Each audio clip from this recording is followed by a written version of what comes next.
Greetings, listeners in listener land. Welcome to St. Louis in Tune with Arnold Stricker and Mark Langston, where we size up current and historic events involving people, places, and things in areas such as the arts, crime, education, employment, faith, finance, food, health, history, housing, humor, justice, and sports, just to name a few. And we originate from and connect the gateway city to our country's current cultural fabric and lives. We want to continue our return to civility for the day, and these are all good, folks, but I like this one, especially if you've been on an airplane recently and you know how those things operate when you're trying to get off. Keep moving when you're exiting a busy plane, elevator, or room. Don't stop to pull out your cell phone or chat with a friend. Get outside the door and move to an open, out-of-the-way place so that others can continue on to their destination without having to wait for you. Oh, don't get me started. That's obviously happened to you recently? Oh, how many people, they just stop right in the aisle where everybody's walking out, stop to say, hey, and they want to talk to somebody or get on the phone. They just stop dead right there. Now, I've gone to Disney World, too. That's a really rough one because the whole family is like in a line. They're playing like, Red Rover with you. I know. And it's like, all right, we got to try to get around these people. You got to go like 5 blocks around them to get around them. Oh, yeah. Yes. Come on, you guys. Can you do it like travel in 2s instead of 8s? So do that, folks. Keep moving when you're exiting a busy plane, elevator, or room. What a good idea. Let's return to civility. You mean the one that's been eaten by your dogs about 6 times? My dog, Bear, he loves this book so much. He ripped off the first 32 Return to Civilities, and he likes them so much, he munched on them. Came back for more. So when somebody says, my dog ate the homework, Mark, you can see my book. It's true. It's true. I know. He ate those. This would be a good birthday present for you, I guess. It is. I got that book as a present from someone. Oh, okay. And since the beginning of the show, we've been reading Return to Civilities. John Sweeney, he's the author of that with the Brave New Workshop Project, and it's a Speed of Laughter project for him. He is the owner of the Brave New Workshop Comedy Theater in Minneapolis, Minnesota. It's the oldest satirical comedy and improv theater in the United States. In addition to being a comedian, John's a keynote speaker, corporate trainer, author of 4 books. For more than 15 years, he and his company have inspired and ignited cultures of innovative behavior within America's biggest businesses. And we're fortunate to have him on the line. John Sweeney, welcome to St. Louis in Tune. Thank you so much. It's great to be here. Can you hear me okay? We can hear you great, John. Thank you very much. I love the things that you do in the Return to Civility book and want to dig into a lot of different topics because I'm curious about your role as a comedian and I would say like an improv person and how that all relates to your business portfolio that you've done and that you do. So where did this all start? How many hours do you have? It depends on what chapter. I've had a bit of a wonderfully odd life. So I started my life on a dairy farm outside of Madison, Wisconsin, and I have 7 older brothers and sisters and hardworking parents. And so we milked cows and did that. And my parents said, well, the one thing we want to make sure is that you don't have to do this. So please, everyone, go get an education. And so I did some corporate stuff after college. I worked with a company that represented corporations and their real estate needs. And so I got a taste of that for about 7 years. And then I fell in love with improvisation, really as a pastime to take a break from the daily grind of corporate world. And then once I started doing it, realized that maybe it was more of a calling than a hobby, and really just fell in love with not only performing, but what the improvisational values and even like the practicality of what you need to do to be an improviser on stage. I really was attracted to all that. So I did the kind of jump off the corporate ladder. I left the 40th floor of the IDS Tower in downtown Minneapolis and sold my car and sold my house and became a improvisational actor in 1993 and did that full time, and then ended up buying the Brave New Workshop Comedy Theater, which is where I started with my wife Jenny. We bought it in 1997. And the reason we got into kind of corporate innovation was pretty simple. It was really tough to make it in the theater world. We bought the theater from this wonderful man who started it and ran it for 39 years. And right after we bought it, the internet hit. So Netflix, Hulu, TiVo, all that sort of stuff. And so all of a sudden we realized we needed another income stream or we weren't going to be able to keep this business going. And my wife had been running our school of improvisation, and we realized most of the people who were taking improv classes weren't trying to perform improv. They were using this as a life skill, as a business skill, and that's where we had an aha moment and started doing corporate training with an improvisational mindset. And that was about 3,200 keynotes ago and 20-some years. And so we built a nice little business helping large organizations embrace this improvisational mindset. And then the Civility thing just came along by chance. I could tell you that story later if you wanted to. I was laughing because I was in Phoenix yesterday, so I was experiencing the airport.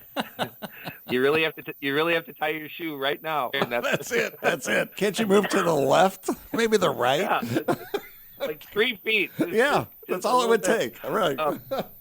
And I was laughing, too, because real quickly, the process of writing that book, I wish we could say that we were all so civil and we just recorded all the wonderful things we did. But after we came up with about 50 of them, we realized we weren't very good at being civil.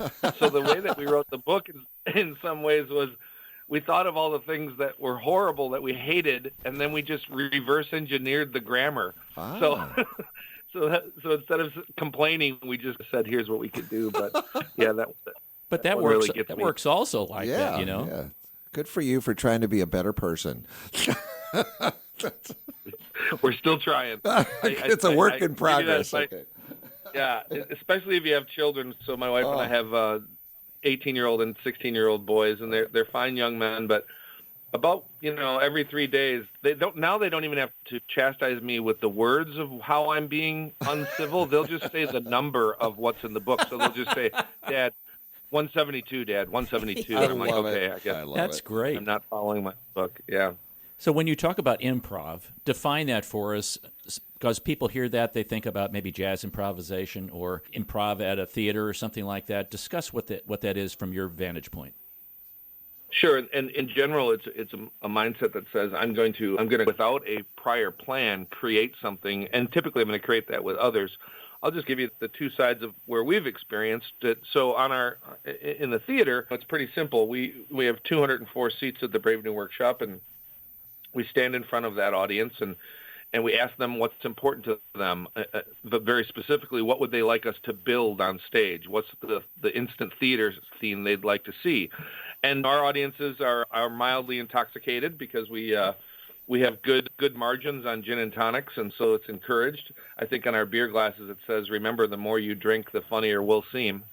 And so we have an odd audience compared to most customers, but we ask voice of customer, and they'll shout out something. They'll usually try to stump us, so they'll say silly things like, "We'd like you to do a scene about Hillary and Trump in a canoe fixing healthcare," or something like that. And then what we do is we just instantly, without hesitation, without strategy, without prior planning, we build something for them. And we build that because we've created a culture on stage that's full of safety and acceptance. And then we build that because we've all created a mindset that says, even though the next 3 minutes of my life is going to be filled with ambiguity and change and not really knowing what to do next, I'm going to continue to work with others towards a solution that serves our customers.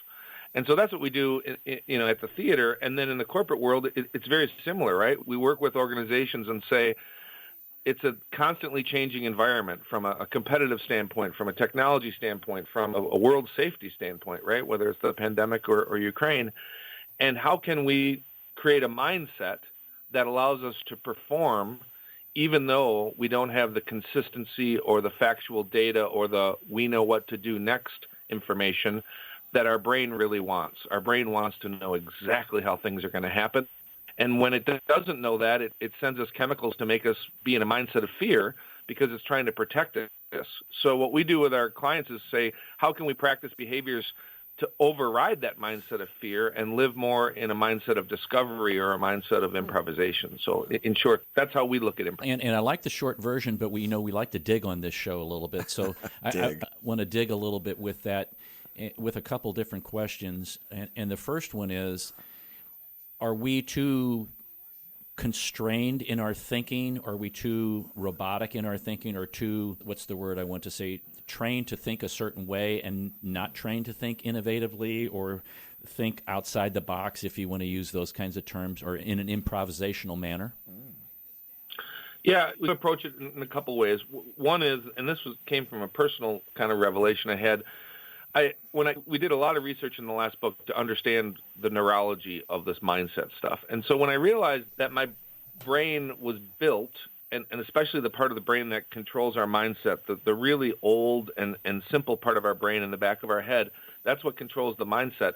And since it was built to keep me safe, and it was built to detect risk and threat and then try to convince me not to walk in front of the bus or not to go outside the cave because there's a saber-toothed tiger, it was a nice aha moment to stop blaming or shaming myself when I wasn't thinking outside the box or I wasn't excited about new endeavors or new ideas. I could then say, oh, I have a healthy brain and it's doing what it was built to do. Then I can empower myself to say, and by the way, that brain isn't necessarily a great tool to use to develop a mindset that's going to allow me to think innovatively or take risks by creating new relationships with different types of people or new behaviors that could expand how I can serve the world but might seem a little bit fearful or risky at the time. So the answer is that, yes, we're built to think that everything is a threat, and then this will be an opinion, and it's not necessarily based in fact, it's just based in observation. But I do believe both our education system and then how we work over the years has developed into a system that promotes logic, linear, provable, safe, repeatable, and reliable ideas that we can execute to ensure profitability and small incremental margin increases. And I don't think we have a lot in our education world or even in our business world that helps us simply practice that other part of our neurology, which is creative and curious and risk-taking, that sort of stuff. So I think over the years, I noticed that a 5-year-old will be much more apt to take innovative idea risks than a 55-year-old. And so I think we progress away from that kind of innovative mindset. And so hopefully we can remind people that we're all innovatively perfect, and if we practice some small things each day, we can get back in that mindset shape or that mindset fitness. You talk about equilibrium a little bit. I'm going to use another word there. People don't like the word change because it's threatening based upon just what you've said. And when our norm can become things that have disequilibrium, it makes change something that we move and flow in and out of. I was looking at your From Fear to Discovery, the big 5 things. Relate what you just said to that, or does it relate in a way that's going to make sense to listeners? It does. So the big 5 you speak of are just simply 5 behaviors that over the years, we worked with 127 of the Fortune 500, and like I said, we've done over 3,000 engagements. Over the years, we've learned from our clients, what are, 5 basic behaviors that if we practice them, we'd be a little bit more fit and more likely and more sustainable in a mindset of innovation instead of a mindset of fear. And so when it comes to this kind of equilibrium and change, that's really the tool of practicing to reframe things. So if you just reframe that word, change, into growth or education or strengthening or stretching, now it's not that horrible word of change, because change is unexpected and full of ambiguity and probably risk, Right. Even though we don't really know that it's going to be risky. So we use the reframing tool to be able to practice. I can reframe change into something else. We got lucky when we first wrote our first book, which was Innovation at the Speed of Laughter, and the folks at Starbucks had a program back then where they would put a quote from your book on 12 million Starbucks cups. And so the quote they chose was that improvisers don't look at change as an obstacle, we look at it as fuel. And so we're constantly asking the question, what can we do to incite change? So improvisers on stage are actually trying to create change, because if our audience doesn't have pretty drastic change in what we're doing about every 10 or 15 seconds, they'll get bored. The current YouTube view is 7.2 seconds, so people aren't going to stick with you very long in the entertainment world. I'm not suggesting corporations change every 10 seconds. Wow. I don't think that's practical. But, yeah, it's reframing how we look at change and then practicing being comfortable with the uncomfortableness that change brings. Mm-hmm. You've got listen, defer, judgment, reframe, declare, and jump in as the big 5. And then you have like fear-based behaviors where people check out, they criticize, they whine, they conceal, and they stall. And I can see in the educational world, in the corporate world, Every world. in the government world, Oh, yeah. especially in the government world, where you're trying to get people to discover things rather than fear them. And you do that through humor? Or how do you break the ice in some of these organizations to really help them understand that? Yeah, we approach it. We use humor. Think of humor as the elixir or the lubricant of the learning or the transformation that the learner can make. It just seems if you can get people a little bit more relaxed and a little bit full of levity and positivity, and laughter brings that about and sends us some good chemicals when we laugh, that then they're generally more able to learn and open up their minds. But what we do is we start out with, in the corporate training at least, we start out with this kind of neurological definition of mindset to let people know it isn't this mysterious how you show up at work and people have different personality styles and ENTJs do it better than INTJs, or if you're more in the upper right-hand green corner, those are all, I guess, true and that sort of stuff. But the truth is our brain's trying to keep us safe. And when we can just get it to that point, and then we realize the second part is that we are what we practice. Then we can encourage them to practice things, whether it's the improvisational exercises we are in our workshops, anything throughout their day. If they can practice those big 5 behaviors, to be able to listen a little bit better, to defer judgment, to jump in, and not those other behaviors, they're more likely to become in a mindset more regularly that's like that. And that's not rocket science. I think of my mother, God rest her soul. She died when she was 93, and what she practiced was what she was. So at her wake, people would say, your mom was so generous. She was so positive. She was so compassionate. If you spend time with her, you realize what she did throughout her day is practiced being grateful and full of positivity and full of compassion in small micro behaviors. Yeah. So we become what we practice, and it's tough because the brain's always trying to actually practice the other things that will keep us safe, which means they don't want us to take risks. Our brains don't want us to take risks. So that's why we look at it as a bit of a seesaw or maybe even a battle between the mindset behaviors we're practicing and the mindset behaviors our brain would like us to practice, because it wants to shut us down. And I don't mean that, as a judgment of our wonderful neurology. It's just simply how it works. Now, how did that battle take place in your head? You were on the 40th floor of the business that you were on, and you left that. And where did that come from? Did you have part of that to begin with before you became in charge of doing what you're doing now at Brave New? I did a little bit, but it was, again, mostly because what I had practiced. When you're the youngest of 8, you've got these 7 siblings who were able to go out and test the world before you were. And so I was probably the most risk-encouraged in our family because we had seen a lot before. Here's what happens when, you do this and you do that. So I've always been a risk, and I don't mean in my DNA. I guess I've always just practiced risk-taking. And then I was afforded a set of teachers and a set of parents and mentors that encouraged me to do that. I was the kid who they said, you're going to be a leader. You're going to be able to do great things. And I've always been grateful for that. But I've also been aware that's a very rare situation. Many people are told, always do the right thing. Don't take too many risks. If you don't get good grades, your life will be ended. And so I just organically practiced a lot of those risk-taking behaviors. But I have to tell you, when it came to, okay, you're 7 years out of college, you're making more money than you ever thought, you're working for a really prestigious firm, and you've got all these things. You've done what you're supposed to do.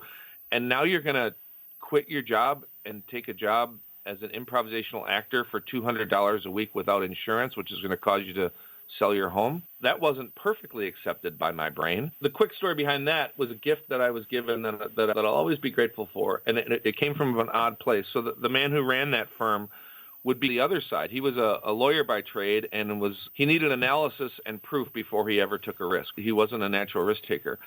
But he looked me in the eye and he said, you do a good job for this firm. This is something you're really passionate about. The worst thing that can happen is you're going to go try this improv comedy things, and you're going to be horrible at it. And then you can come back to work here in a couple of years. Wow. And so I have to say, as much of a risk taker as I was, the gift that he gave me that said, maybe there is some risk in this, but there's also a safety net, that is what allowed me to jump off the corporate ladder and go follow my passion. Okay, that's super, because we're going to come back to that, and I want to talk about Dudley RIggs a little bit and some specific lessons that you got from him. We've been talking to John Sweeney. He is the owner of the Brave New Workshop in Minneapolis, and he is the author of the book that we read at the beginning of every show, Return to Civility. This is Arnold Stricker with Mark Langston of St. Louis in Tune. You're listening to the U.S. Radio Network. Each time that we plan a show for St. Louis in Tune, we strive to bring you informative, useful, and reflective stories, as well as interviews about current and historic issues and events that involve people, places, and things.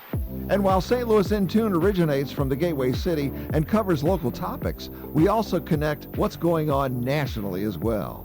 Our topics cover a wide range of arts, crime, education, employment, faith, finance, food, health, history, housing, humor, justice, sports, and that's just to name a few. We know there's many radio stations, programs, even podcasts that you could be listening to, and we're glad that you've chosen to listen to St. Louis in Tune.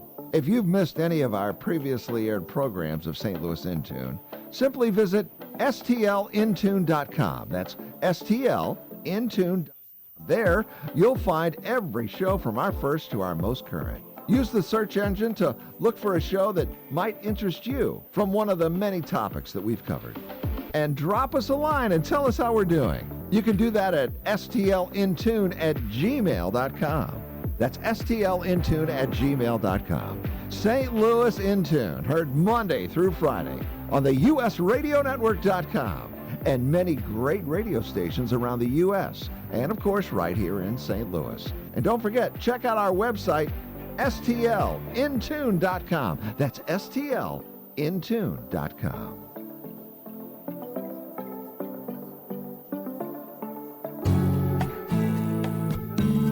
Woo! I feel like I'm back in the 60s when I hear this music. Yeah, I really need to go get some lava lamps and put them up here in the studio when we play that music, because it's perfect for that. Wow, man. Okay. Wow. Totally. We're talking to John Sweeney. He is the author of the book we read every show, the saying we read for every show, Return to Civility. And folks, if you don't have that book, check it out. It's called Return to Civility. It's from the Speed of Laughter Project. You can go to speedoflaughterproject.com and check that out. Also, John's website is bravenewworkshop.com. And I like the book, John, because you have every day. I don't know how you picked every day, but sometimes it seems, wow, that is the perfect thing for today. I don't know. I don't know. Yeah, it is a bit.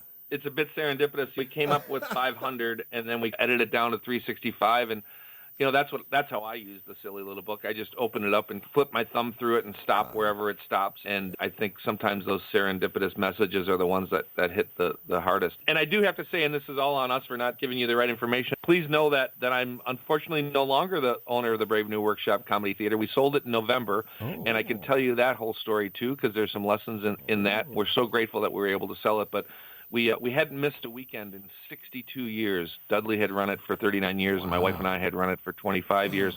And then COVID hit, so we closed our doors in March. And unfortunately, the theater in downtown Minneapolis is still boarded up. But I believe that the show will go on, and the next show, the first show after the pandemic, will open up here in the spring. So we had to really kind of drink our own Kool-Aid, right? Here we were, 25 years as a couple running this wonderful theater in downtown Minneapolis and giving live speeches. And then when the pandemic hit, everything that we did involved getting large amounts of people into small rooms. And so every part of our business went away in 1 week. We used our own information, we reframed, and we kept positive, and we kept asking the question, what decisions can best serve the world that we live in? And we were able in November to transfer the ownership of just the theater part of our business to the Hennepin Theater Trust, which is a wonderful Minneapolis organization that already runs 3 theaters in the downtown neighborhood. And so they'll just add the Brave New Workshop, and they are going to continue the tradition, and we're so grateful that we were able to do that. You talked about, before the break, some lessons that you had learned from Dudley RIggs, and can you amplify on that a little bit more? And as he sold the workshop to you? Yeah, it was one of those amazing days. I remember I was actually in Chicago at the time doing work for the Second City, and Jenny and I were living there, and this would have been 1996. And the phone rang, an actual phone on the wall with a cord, and I picked it up, and it was my dear friend Dudley, and he very privately and very humbly said that he thought it was time for him to sell the theater, that his health was a little bit in question, and he was just wondering if he was the best person to run it. And it was a true sign of how he was a leader of service and a man of service, and that he wanted me to buy it. And I was just kind of unbelievably awestruck and humbled at the same time. I was in the midst of building my own acting career and thought that's where I wanted to do. And we had just done a sitcom together, and I had an apartment out in Hollywood and all this sort of stuff. And so I actually tried to get another theater organization to buy it, and they weren't really interested in keeping it in the same tradition that Dudley had started. And so I said, okay. And that we bought the theater in March of 1997. And what I did, what Jenny and I did, I think that we're most proud of is we decided to certainly add energy and add some financial stability, and we added some real estate. We actually bought the theater building that we were in and that sort of thing.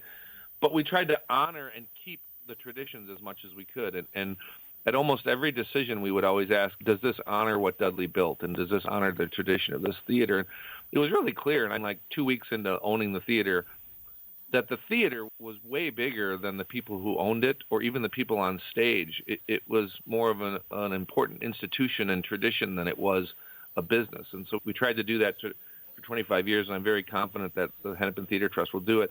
But I would say we just lost Dudley about 9 months ago, and he had a wonderful life. But I can honestly say he's probably top 3 most unique humans I've ever met. So this is 5th-generation circus performer who breaks a bunch of bones falling off the high wire act in Blackpool, England in the early 50s, then moves to New York, starts the Instant Theater Company, which is some of the founding roots of American improvisation as an art form, tours it around the country, falls in love with someone in Minneapolis. She convinces him to stay, and so he does. And then in May 10th of 1958, leases a coffee shop and starts selling coffee and doing improvisational theater shows as a way to get an audience in. And as they say, the rest is kind of history. And so since that May 10th of 1958, we had never missed a weekend. And here we are with COVID, and the doors of the theater are still closed. You know, 2 questions. What I learned from Go ahead. Please go. What I learned from him was a ton, more than I could ever talk about in one show. But I think what I learned from him most was that the gratitude one has for the audience. Mm-hmm. In his case, it was the audience of the theater. But in a broader sense, it's anyone in your life that's providing you revenue or kindness or support. The people who are there for you, you need to start there. And your work has to start with, how can I serve my audience? And he learned that in the circus. They would go from town to town and literally set up the tent. And if it wasn't for that town buying tickets at 50 cents a ticket, they didn't have a job. And so there was this love of the customer that I really loved from him. And then the other thing is the theme of the theater, the motto of the theater has always been and will continue to be promiscuous hostility, positive neutrality. In other words, if anyone on either side of the aisle, on either side of the argument, gets a little bit too big for their britches, it's time to do a comedy sketch about them. And I've always loved that. And Minnesota's an interesting place. We've got this Minnesota nice problem, right, where no one wants to say anything that's a conflict or is awkward and uncomfortable because they're all too busy being nice. And so the Brave New Workshop always has been that place where we would illuminate discussions that most people were too uncomfortable to have. Which kind of leads me to a question, because it seems like that as an institution, it really is an institution in Minneapolis, that kind of humor and that kind of approach really is valuable in every city, in every state. And why don't we have that around that much more? Like Second City, you mentioned in Chicago, they do a very similar kind of thing. Yeah. And maybe I'm just not in tune to that kind of, no pun intended, folks. Sure. I'm just not in tune with that improv kind of theater. Right. Yeah, I think it's a very necessary thing. In general, people in communities are always trying to be kind and to be good people. I really believe that. But then some of the issues that are uncomfortable to talk about, to legislate about, to build as businesses, to recognize in our own behaviors, those uncomfortable topics are tough because if no one's talking about them, and I'll let you guys guide the conversation, but I think in Minneapolis we learned the lesson that if we don't talk about a systemic racism problem and don't do anything about it, it will eventually show itself. And the Brave New Workshop did a show in 1968 called the Race Riot Review, which is about some of the race riots that were happening in the north side of Minneapolis in 1968. So we've been trying to illuminate people on this Minnesota Nice and that we won't talk about uncomfortable things for a long time. So I think it's a necessary part of a community. I think, to answer your question, part of the reason why it doesn't exist in every town is because it's a tough business. Mm-hmm. The amount of marketing dollars to get someone to leave their home and turn off the TV or the phone and drive downtown and find parking compared to how much the revenue is, it's a very tough business. And if you were looking at it from an ROI standpoint, it's a tough. We do the corporate training because the theater wasn't able to make money, and so we use the corporate training to keep the theater alive for 25 years. And has YouTube put the screws on a lot of live entertainment like that? I know you mentioned that when the internet came on, it has its positive things, but it also can draw an audience away, and people can sit in the comfort of their home and broadcast that onto their television. Yeah, everyone talks about the 2008 recession and that sort of thing, but for live theater, 1999 to 2003 was when it hit. That's when people realized I can TiVo it, or I can have my cable company record that show or whatever it is. I can watch anything I want. So to give you an example, Minneapolis, St. Paul has the second most theater seats per capita, right behind New York. Wow. And we literally lost a third of our live theaters in 3 years during that same time period. They just went away. You just couldn't.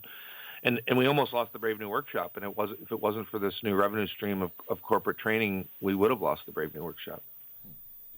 There seems to be this, my words, umbrella or cloud over comedy right now that some people think a joke may inhibit a certain group or a certain thought process or whatever, and people are very conscious now about how they use comedy or improv to not poke fun at people or groups, but maybe poke fun at situations to try to illuminate them, as you've discussed. Am I reading too much into that? And I guess, where do you come down on that people are like overly sensitive? I've seen some things recently where comedians are like, man, well, I'm just telling a joke. I'm not trying to get on anybody or any individual group. I'm telling a joke. Now, when it comes to disparaging a group or people, that's different. Using comedy to disparage is a whole nother, we don't want to do that. No. But where do you come down with that, John, and from the people that you've worked with?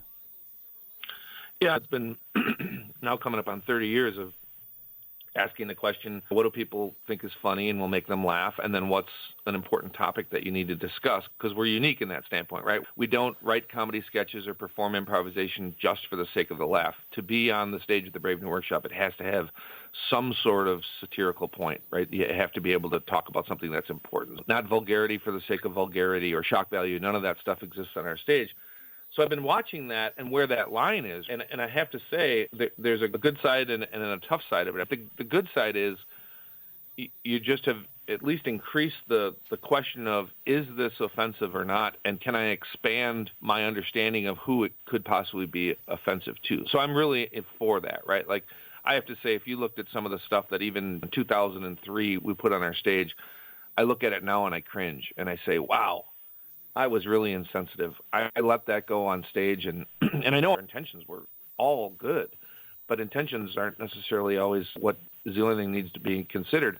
So there's things that I put on that stage that I know we were actually trying to illuminate the right side of the argument, but the good side of the argument, we were trying to lift people up. But the words we chose or the scenario we created, I wish we wouldn't have put it up. And I think almost every comedic theater or comedian can say that. That said, it is tough. It's tough right now because, to your point, there used to be this, hey, they're just telling a joke, or it's a comedy theater.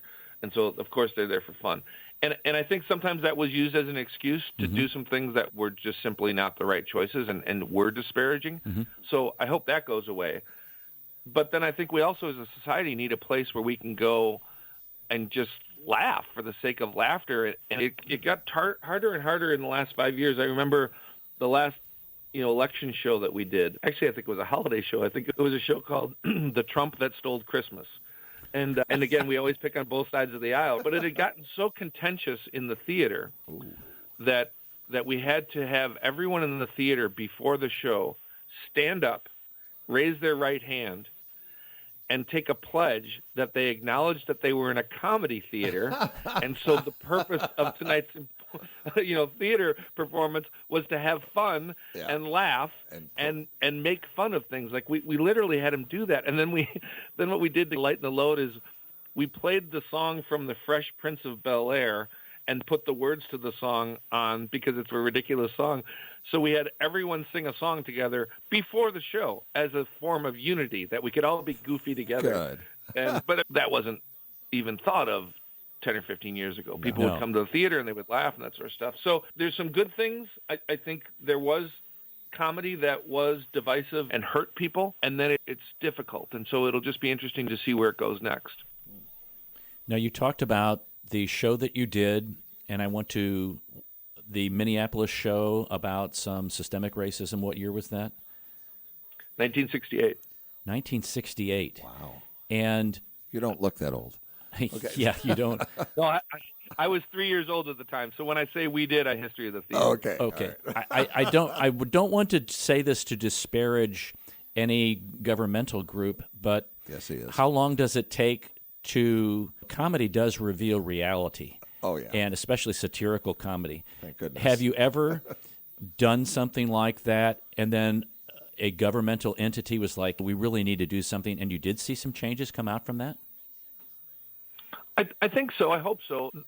Dudley was very close to the politicians in the Twin Cities. And again, to show you how things would change, very regularly in the 60s and 70s, especially on a Saturday night midnight show, Dudley would just ask, are there any local politicians in the audience? And the mayor might be there, or the council people might be there, or an alderman might be there, an alderperson might be there.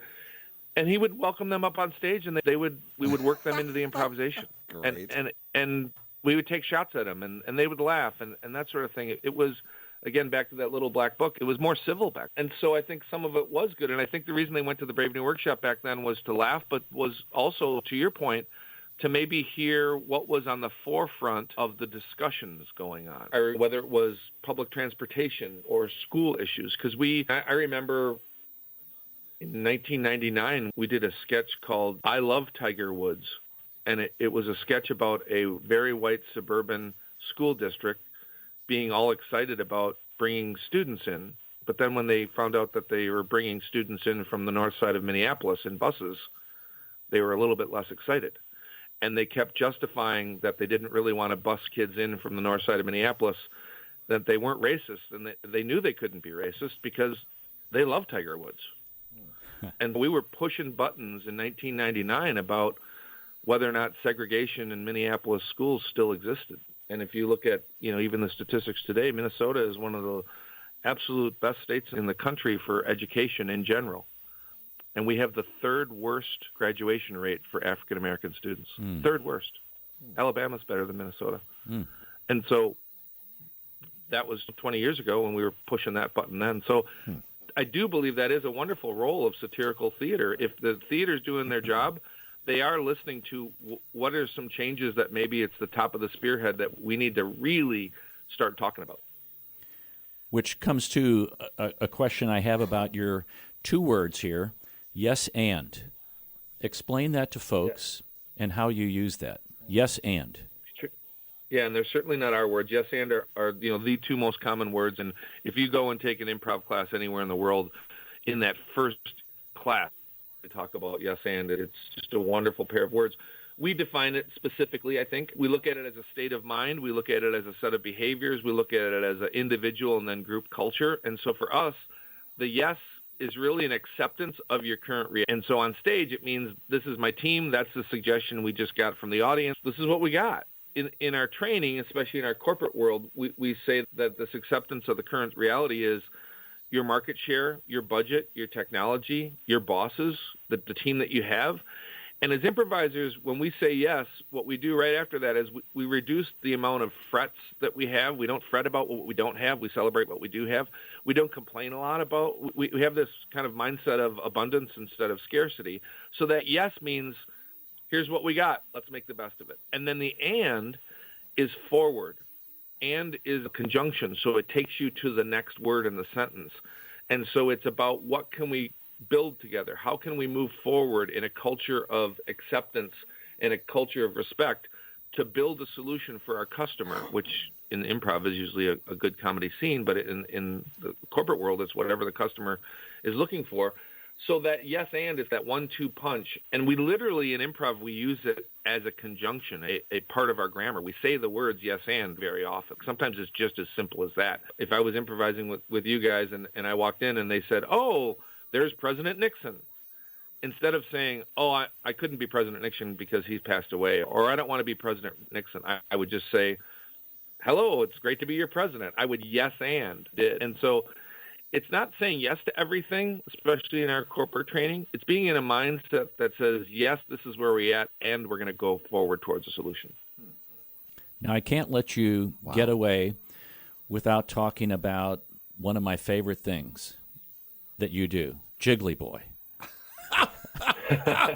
I've seen the video, and I encourage folks to see the video. Folks, you need to get online and put in the search engine Jiggly Boy, Jiggly-Boy.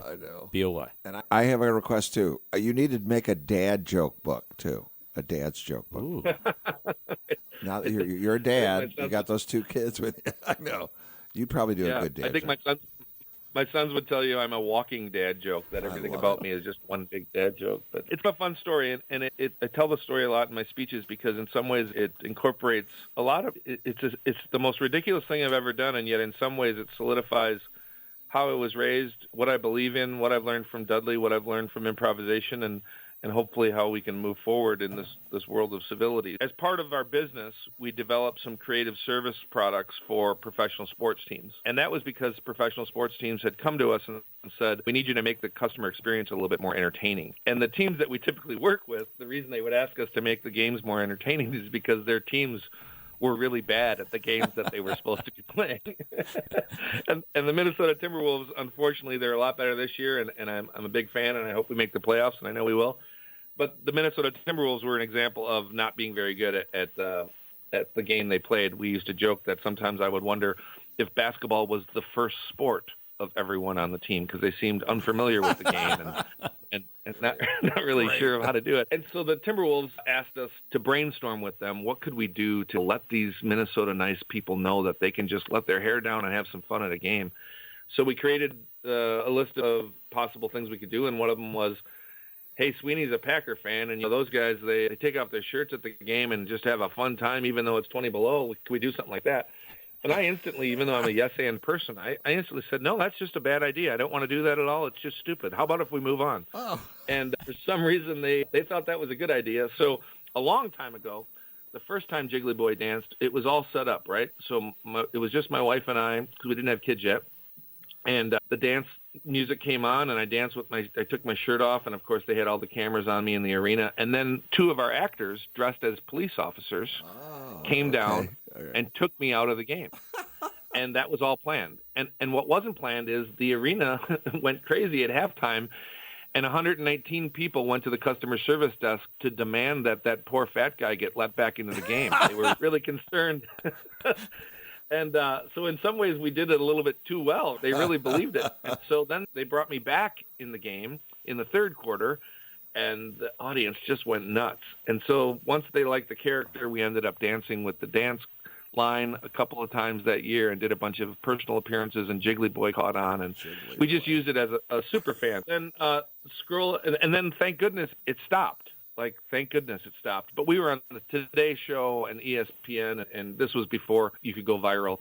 Well, then fast forward, and the president of the Timberwolves, Chris Wright, called me and said, I'd like Jiggly Boy to come back because, confidentially, we're bringing Kevin Garnett back to the team. And Kevin Garnett was the best player ever to play for the team. And so they brought him back, and it was a big kind of retro night. So that's the video that you see, and that also was set up. So the premise was Jiggly Boy was back, and they were going to ask him to dance again, and he didn't want to do it. And then all of a sudden his kids encouraged him, so then he did it. And so you'll see in that video that we danced, and it went a little bit goofy. Kevin Garnett really appreciated that, so now there's interaction with me and him. But the real story of Jiggly Boy, I think, is more what I hope your listeners can hear. So the next day, my youngest, Michael, came into my office at home and said, Dad, they put the video of us dancing on YouTube on the Timberwolves site.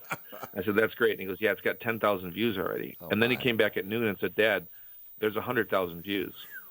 And then that first day, we got 1 million hits on that video. We're at almost 600 million views across the globe, half of them being in China right now. And so one of the things that we've tried to do as a family, and this is, again, back to where it all sums up for me, and it was how I was raised. When we wake up at the Sweeney family, we ask two questions. Who can we help? What can we build? Who can we help and what can we build? And so I knew with 1 million hits on the first day, we had something. And I also remember that I just met this wonderful woman named Kim Valentini. Kim is the founder of Smile Network International.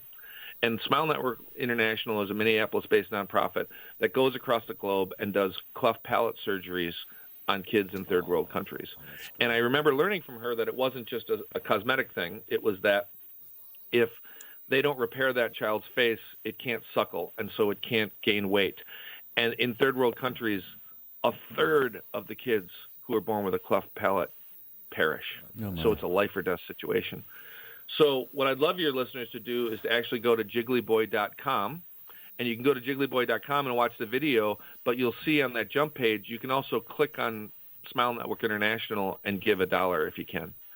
And so we're proud. I check every single morning. We're proud that as of this morning, that little website has funded 419 cleft palate surgeries for kids in third world countries. And so we took this improvisational, hey, we're just going to go and be uncomfortable. Hey, we're going to say yes and to Kevin Garnett. And then we hopefully took some civility and asked, what can we do to make this world a little bit better place? And those 419 kids are alive and well because of a fat guy dancing with his shirt off. So that's the story of Jiggly Boy, and I hope it continues to help kids. It was great, and you have some good moves, I got to tell you. I should be so lucky to get those moves, man. Yeah. When God gives you talents, you can't. You got to use it. He's not modest at all, is he? Okay.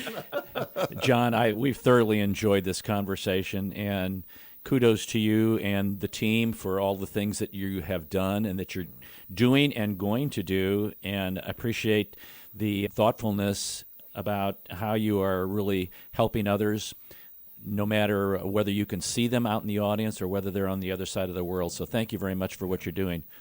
Great job. Yeah, it's been a pleasure to meet you both. And our new website is bravenewoutpost.com, and you can go there and see what we do. And please go to jigglyboy.com and help bring smiles to kids who really need them. But thank you for this show, too. I got to know it a little bit and went to your website, and I think you talk about things that are important and that are helpful. And I think if all of us just do a little bit, we can get through this and make it a better world. So thank you for having me. Thank you, John. You take care, sir. Real pleasure, John. Okay. Bye-bye. What a great guy. Yeah, boy, that hour went fast. Yeah, it really did. Flew right by. He doesn't know his stuff at all, does he? No, he didn't know what he's talking about. There's so much we could have talked about. We need to have him back sometime. Yeah, I want to do a whole show, though, on dad jokes with him. Oh, he'd love that. At least a half hour on dad jokes with him. He'd absolutely love that. Yeah, I think that'd be the way to go. We appreciate you listening to this episode of St. Louis in Tune. Take time to look at the show notes on the website for everything that was mentioned on this episode. St. Louis in Tune is produced in cooperation with KWRH 92.9 FM and Motif Media Group. For St. Louis in Tune, I'm Arnold Stricker.